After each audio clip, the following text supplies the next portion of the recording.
जय हनुमान ज्ञान गुण सागर जय कबीर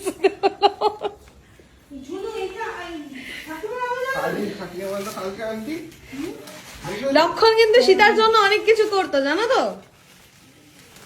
এটা জানো কি?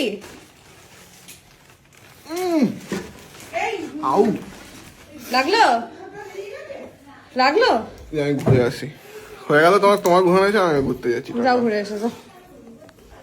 ফাইনালি চলে এসেছি হচ্ছে দেড় দিনের পরে আবার বাড়ি চন্দননগর। ঘরের এসিটাও ঠান্ডা হচ্ছে না, তাই জন্য এখন এই যে ভাই নিয়ে এলো কাঁধে করে তোমার স্ট্যান্ড ফ্যানটা কিনে।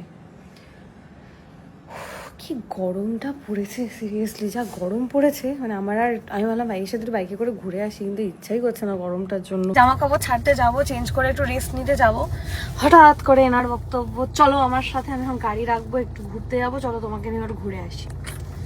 জোর করে কি কিডন্যাপ করে বলেছে যে নিয়ে যেতেই হবে বেড়াতে। না আমি তো বলিনি।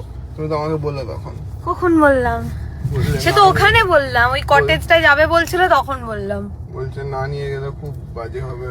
হ্যাঁ, তো ব্যাপারটা হচ্ছে এখন ভাই গাড়ি রাখবে, আবার স্কুটি নেবে, তারপরে মানে আর কি অনেক কিছু প্ল্যানিং আছে। তো আমাকে এখন ট্যাকে করে নিয়ে চললে।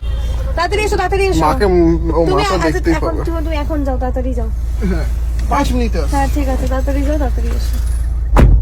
তো এখন ওর 2-4টে কাজ আছে, তারপর মিষ্টি কিনতে হবে। আমার বাড়িতে যেমন আমার মা আর আমার শ্বশুর মশাই মানে বাবা, এনারা দুজন হচ্ছে রাতে বলো দিনে বলো খাবারের পরে 1-2টো মিষ্টি লাগে। প্লাস আজকে যেহেতু শাশুড়ি মায়ের মঙ্গলবার, তো ছানা খায়, ছানা নেবো, আমি একটু খাবো, হেভি লাগে মিষ্টির দোকানের ছানা। তো এইগুলো নিতে বেরিয়েছি। এবার ব্যাপারটা হচ্ছে আমার আজকে একটু মনটা খুশি খুশি, কারণ আজকে আমার বিয়ের 6 মাস হয়ে গেছে, আমাদের বিয়ের আজকে 6 মাস হয়ে গেছে। আর তার সাথে হচ্ছে কালকে মানে আগামীকাল প্রবাহ ফিরছে, একটু লেট হবে বাট স্টিল, মানে হিসাব মতো পরশু ফিরছে বাট স্টিল কালকে ফিরছে।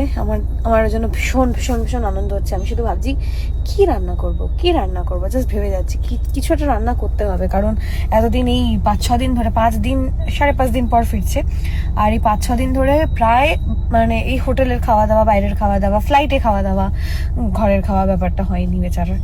তো অনেকে খালি কমেন্ট করছিল প্রভাবদা কোথায়, প্রভাবদা ফ্লাই করতে গেছিলো বিভিন্ন জায়গায়, মানে ব্যাঙ্গালোর, চেন্নাই, এইসব বিভিন্ন জায়গায় ফ্লাই করতে গেছিলো, এসিটা বন্ধ করে দিয়ে চলে গেছে। তো কালকে ফিরছে, আগামীকাল। বেশ ইয়ে লাগছে, এখন থেকে বুকিং করে রেখে দিয়েছে। আমার স্কিনটা কিরকম রাফ হয়ে গেছে, কিরকম ড্রাই হয়ে গেছে, আমি যাই তুমি একটু স্কিনটা ট্রিটমেন্ট করে দেবে, মানে এই আর কি মাসাজ করে দেবে, এই আর কি এখন থেকে বুক করে রেখে দিয়েছে। যাই হোক, দর্পণ আসুক, তারপরে মিষ্টি কিনতে যেতে হবে। আপাতত tata, good night, love you.